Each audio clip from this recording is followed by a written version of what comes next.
Howdy y'all. I've been asked to make this video today by the Sister Missionaries of the Cincinnati YSA Ward. Today I'm going to be talking about stewardship and tithing. As stewardship is the method of managing the goods, services, abilities, and resources that you have been blessed with. You can do this in a number of ways, and there are 3 muscles included in making sure this skill is well trained. The first one is saving and investing. This is how much resources you put away and work on increasing so that you will have money and access to money to use for yourself, those you love, and those in need. The second is giving.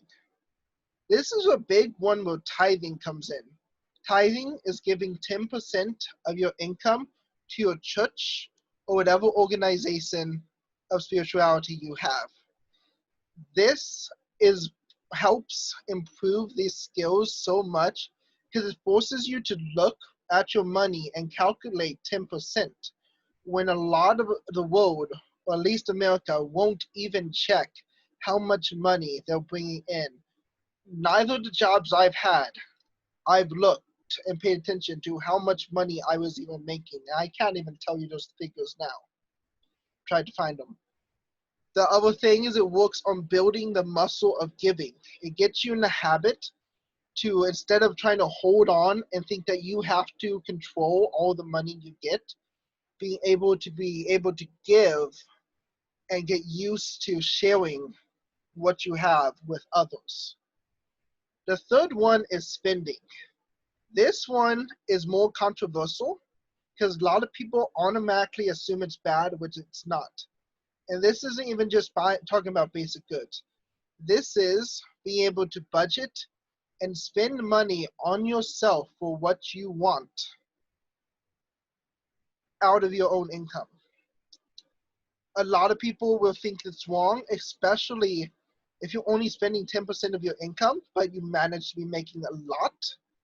I see it often where someone will use what for you and me might be 50 cents in comparison to their income to buy a multi-million-dollar home, and then people go off about how selfish they're being. They're not. You worked hard for your money, and you do have a right to use some of it to actually enjoy if you have the money to spare and can budget it.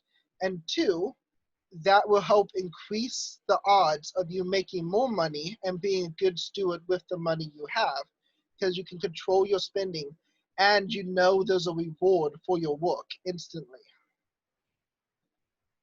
With these, if you can train and master these 3 skills, you can become a good steward. I have a couple of verses from the Doctrine and Covenants to share with this that I found and I absolutely love.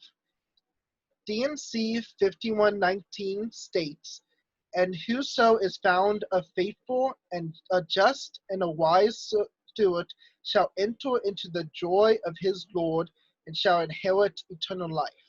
I think this is a great principle, but I think even just with earthly life, everyone, maybe now with the libraries being closed, but once libraries open back up, everyone has the opportunity to access and resources to rise themselves up, even to the level of billionaires.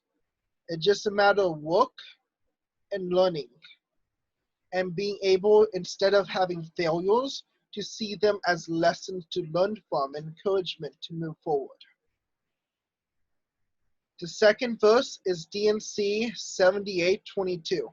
"And he that is faithful and wise steward shall inherit all things." Amen. And I agree. Most of the millionaires in our day and age rose themselves up from rags to riches. Rags to riches used to be a thing seen as super rare, and often still is, because people will convince you that you can't become rich unless you're born into rich. But most of the people who become rich do it by their own effort and hard work and the stewardship of the resources and skills they have been blessed with. I ask you all to take action if you're here and you're hearing this, to go through, manage your resources, even besides money, your skills, your knowledge, and what you have access to, and the people you know, to increase those and become a better steward over those so that you can take action, make the best life for yourself and for all the Christians in the audience. Be called a good and faithful servant. Take care, y'all, and may the peace of the Spirit be with you.